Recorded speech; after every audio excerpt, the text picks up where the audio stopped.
The Lord is my shepherd, I shall not want. He makes me lie down in green pastures. He leads me beside still waters.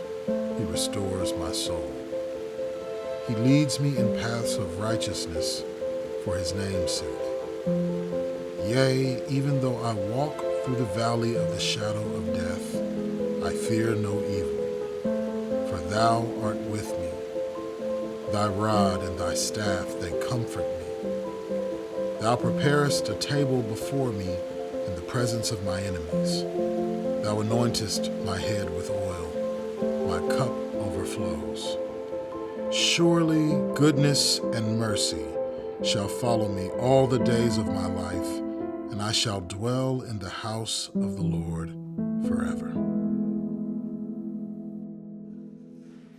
Well, let me also welcome you here today. If we've not met, my name is David. I'm thrilled to be able to share with you. If you have your Bible with you, I want to invite you to open that to Psalm 23, those words that you just heard. Would love for you to have that in front of you. If you don't have your Bible with you, I hope you'll bring that next weekend, but there are blue Bibles in the seat pocket in front of you. Page 859 is where you'll find Psalm 23.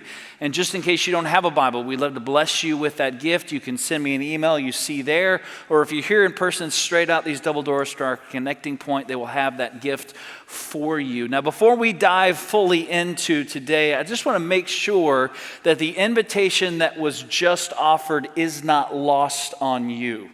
You heard from Brittany about family ministries, about those ministries that are about investing in the next generation.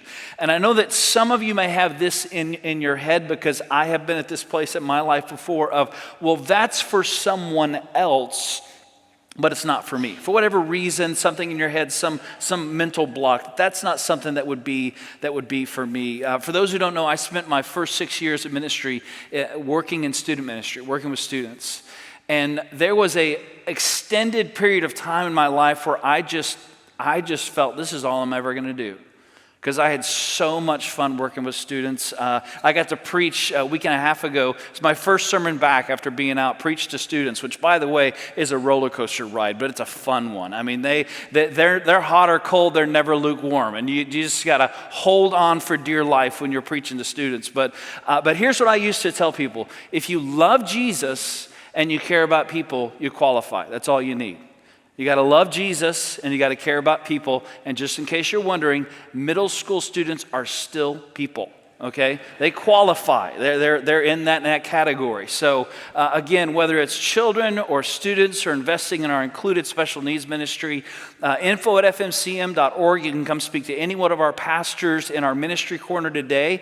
Is Jimmy Wynn, our new children's ministry director. Love to connect with you. But at the very least, I hope you'll pray about that opportunity.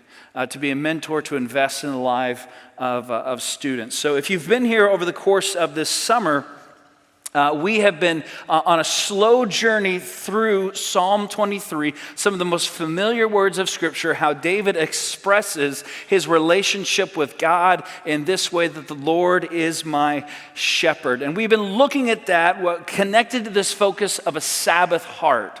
The idea that of investing in consistently in the practice of Sabbath, it forms in us a Sabbath heart. That the intentional, again, investment in that of resting in the midst of a hurried world, it shapes our heart, it shapes our life. And the picture of what that looks like, we believe, is perfectly captured in how David expresses his relationship with God here in Psalm 23. So again, we're moving through it slowly, and just to illustrate how slow that movement has been, again, we started at the beginning of June. Today we're coming to the second half of verse 4. Okay, so again, we've been moving fairly slowly. Last week we looked at the first part of verse 4. Today we're going to look at the second part of verse 4, which means that today is really the second half, or the second, the rest of the message from last weekend. So since some of you were not here, and all of us have slept since then, let me just review a couple things that we talked about last week. So verse 4 begins with these words: even though I walk through the valley of the shadow of death, I fear no evil, for thou art with me. I reminded you that being a shepherd, this whole metaphor that David uses of seeing God as shepherd and us as sheep, this isn't just something that David just pulled out of thin air, because King David, that work as serving as the king of Israel, that was his second career. His life took a dramatic turn when the prophet Samuel came and anointed him as the next king of Israel. And when that happened, he laid aside the shepherding life that he had lived up until that point in his life. So in using this language of speaking of the Lord as the shepherd, the one who leads him to green waters, to green pastures, and not green waters, that would not be good. And still waters, and this idea of passing through the shadow of the valley, good gracious. Good morning, everyone. It's 9:56. This is going so well. The valley of the shadow of death. Wow, applause. Don't applaud that. That's terrible. You don't want to reinforce this in any way. The dark valley in some translations. David isn't just using poetic language. He's speaking out of his real and raw experience of being a shepherd who led his sheep through these particular places, these dangerous and difficult valleys, these challenges. And in doing so, what David is affirming is the idea that valleys are unavoidable. That in his shepherding life, he is affirming, he is expressing that he expects this to continue to be a part of his relationship with God the rest of his life. This idea that valleys are unavoidable. If you want to ascend to a mountain, you have to pass through a valley. And we talked about how this speaks to this false belief that we often backslide into, this idea that somehow becoming a Christian is a way of inoculating yourself from the worries and trials of this world. That's what other people experience, but it is not us. But the promise of the Christian faith is not protection from life's trials and life's worries. It is the promise of God's presence in the midst of anything and everything that we might go through.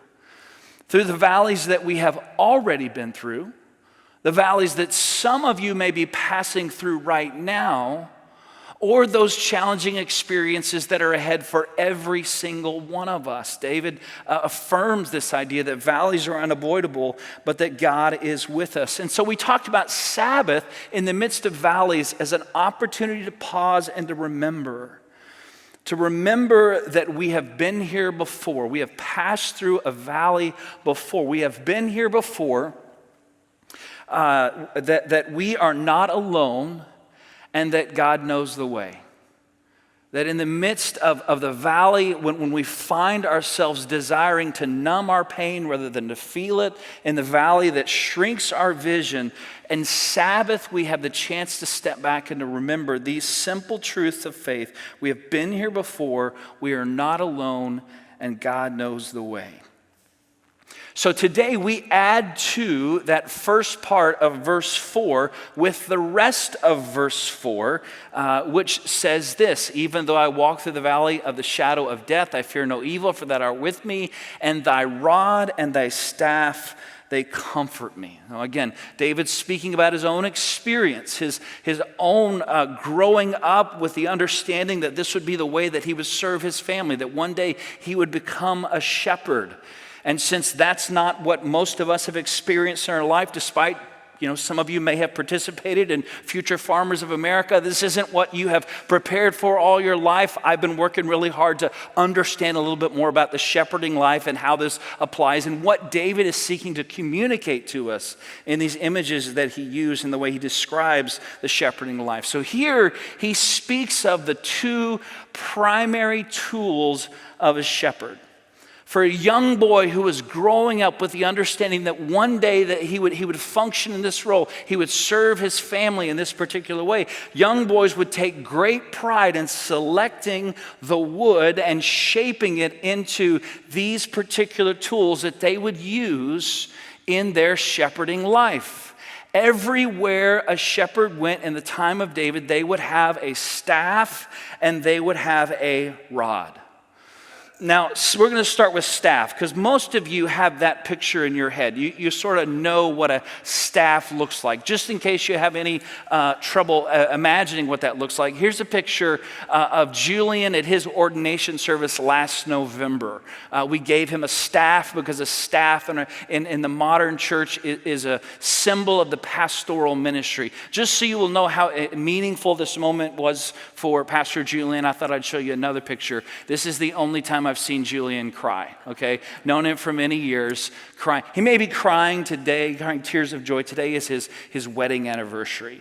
So, yeah, that was nice. But back to this picture, okay? So here he is with his staff. You get a sense of what that is. Imagine a shepherd's staff in the time of David. Imagine it being a couple feet longer than that, all right? And the purpose of the staff, again, many of you may already know or have learned somewhere along the way what the purpose of the shepherd's staff was, the reason that it had a particular shape, but a couple things to keep in mind. First, this was a tool that was only used by shepherds. Shepherds were the only ones who had a staff like that to carry this. You were immediately identified as a shepherd because the shape was specifically formed in order to take care and manage sheep. You wouldn't use this with a herd of cattle or pigs or any other animal. It was specifically designed to be used in the care and management of a flock of sheep.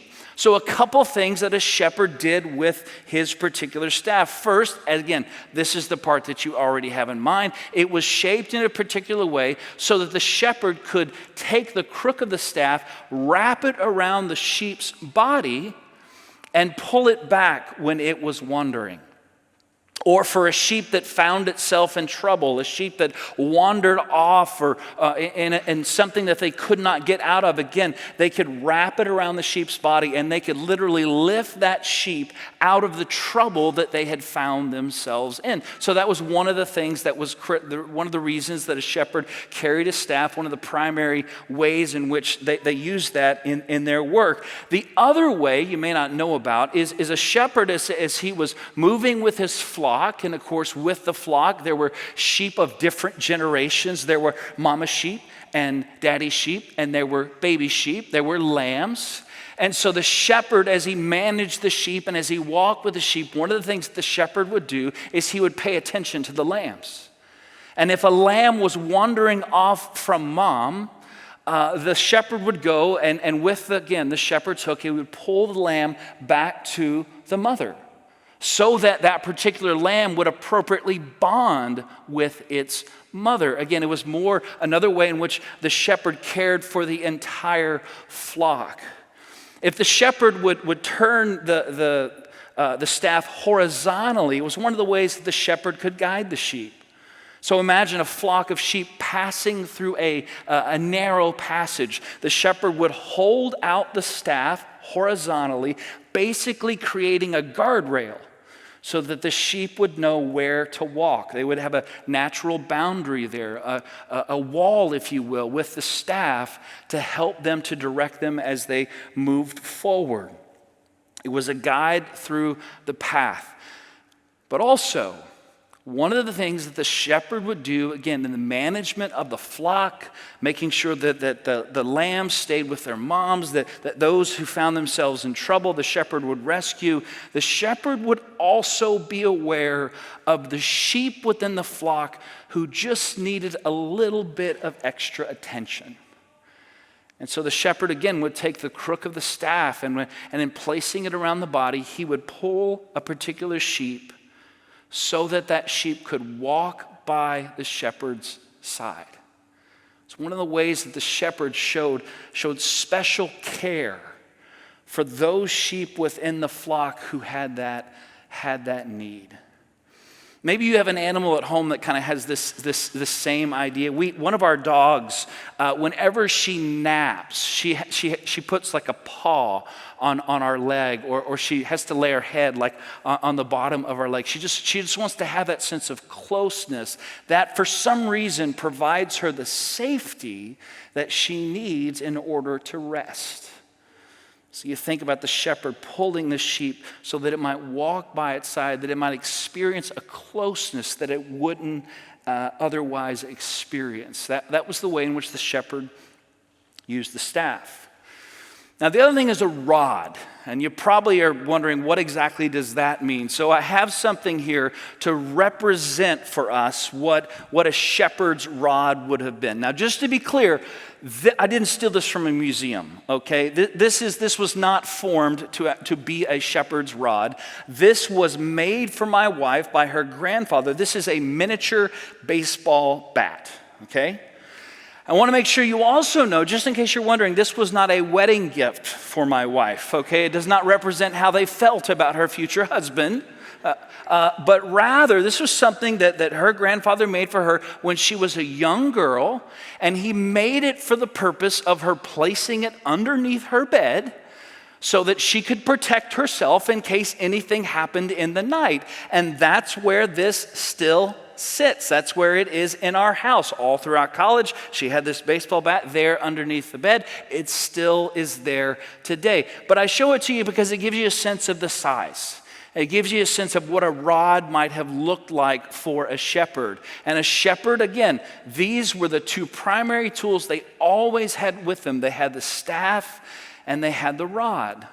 So what was the purpose of the shepherd's rod? Well, here's three main purposes. The first being correction, the second being protection, and the third being examination. Now, by correction, that does not mean that the shepherd would use the rod to beat the sheep, okay? That, again, the representative symbols of pastoral ministry, you know, we don't beat people. You know, pastors don't do that. It is the correction. Here's what that looked like. And this is pretty amazing. You imagine this is an Olympic sport. Shepherds became very proficient at tossing their rods. So this is like ancient cornhole or something. I don't know. But what they would do is if a sheep was wandering off the path, or if a sheep was heading somewhere where maybe they were about to eat something that would be poisonous or not helpful for them, what the shepherd would do if they were too far away to reach them with the staff is they'd toss the rod so that it would land next to the sheep and startle them and hopefully bring them back to the path. It was one of the things, again, wouldn't that be cool as an Olympic sport to see shepherds, you know, you'd have to have the full outfit just tossing the rod, which I'm not going to do today, by the way, because I have not had enough practice in tossing. But that was one of the ways that the shepherd used the rod for correction. The second thing was for protection. So a shepherd walking along the brush would beat the brush, and would do so for the purpose of scaring off anything that might be dangerous within the pathway that he was traveling with the sheep. It was also the shepherd's weapon against any predator that might threaten the sheep. So you may remember David desiring to fight a guy named Goliath. Has anybody ever heard this story? Yes? Most of you have, even if you don't know anything else of the Bible, most of you heard this story. Well, David at this time was a young shepherd boy. I mean, he was a nothing. He comes up as a young teenager. He talks to King Saul and he begs for the right, the honor to fight the Philistine giant. And in defending his ability to fight off this giant, this is what David says in 1 Samuel 17. When a lion or a bear came and took a sheep from the flock, I went out after and attacked it and rescued the sheep from its mouth. And when it rose up against me, I grabbed it by its mane and struck it and killed it. Your servant has killed both the lion and the bear, and this uncircumcised Philistine will be like one of them, since he has defied the armies of the living God. So picture young shepherd boy David going after one of the sheep, seeing a predator taking the sheep and beating that predator. The staff wouldn't work, but the rod was used for protection. The third thing, examination. So one of the images in Scripture is about a sheep passing under the rod of the shepherd. It was a way of a sheep being under the authority of a particular shepherd. What the shepherd would do with the rod is as the sheep passed by, the shepherd would use the rod, putting it in the wool and moving it around in order to discover and expose any particular disease or wound that the sheep had experienced that the shepherd could not see. They would look through the wool, looking down to the skin level to try to find any particular problem that they might not be able to see, again, as they cared for and they managed the entire flock. This was the tool that they would use to examine the sheep, to take care of the sheep, to ensure that there wasn't a disease or a wound that they could not see. So putting this all together, everything that David is expressing here, I want to make sure we don't lose sight of the word that David associates with these particular tools and the shepherds. I keep holding this rod. I don't need that anymore. And the shepherds, it's that thing's last 30 years or however long it was, that David associates with the shepherds' appropriate use of these tools. He said, these tools in the hands of the shepherd, through the valley of the shadow of death, the dark valley, these tools bring comfort. He, in understanding himself as a sheep who is led and cared for by a good shepherd, he said, I find comfort. I find comfort in knowing that my shepherd has a staff. My shepherd has a staff that can rescue me from the trouble that I might find myself in. That my shepherd has a staff that they can hold out and make sure that there's a guardrail, there's a boundary when I'm walking through a narrow passage to make sure that I stay on the right path. I find comfort in knowing that there is a shepherd who knows me so well, knows my need, that at the appropriate time can simply by the staff pull me closer to his side so that I might know the nearness of God and God's presence in my life. A shepherd that has a rod that might correct my course and again bring me back on track, a rod that the shepherd uses to protect me from anything that might threaten my life, a rod that the shepherd uses in order to examine me. This is how David understands his relationship with God, that the good shepherd, the Lord as his shepherd, would examine him, would look beneath the surface to see if there might be any disease or any wound or any affliction that the shepherd needed to see, that the shepherd needed to heal, that the shepherd needed to care for. This is the comfort that David says he finds in knowing that the shepherd has a staff and the shepherd has a rod. Here's another way of saying it. David, you might think of David's description of comfort, the way he's expressing this, is knowing that because we have a good shepherd, we are fully known and fully loved. We are fully known and we are fully loved. And just for a moment, I want you to think about the paradox of that statement. If you don't know what paradox means, it's this: a seemingly absurd or self-contradictory statement. If the statement was fully known or fully loved, that would make complete sense to us, right? But the fact that it is both at the same time seems impossible. Because we kind of have this idea that the more we know, the less we love. Or maybe more importantly, the more that we hide, the more likely it is that others will love us and accept us and want to be with us. But the comfort of the shepherd is the knowledge of knowing that we are fully known and we are fully loved. This is another one of the audacious claims of faith that David is affirming here, that is, again, fostered in us, grows in us, nurtured in us in the practice of Sabbath, that we are sheep who have a good shepherd.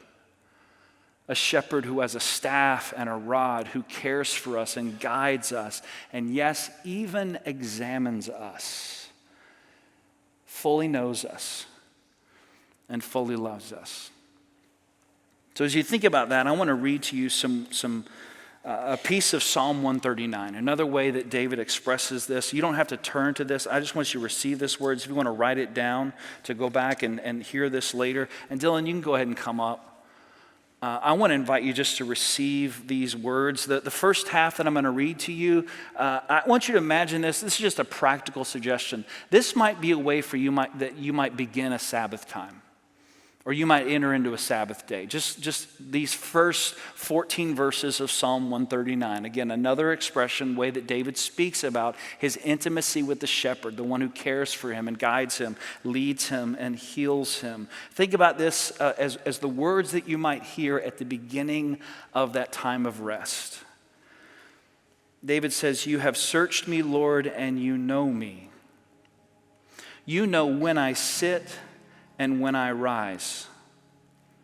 You perceive my thoughts from afar.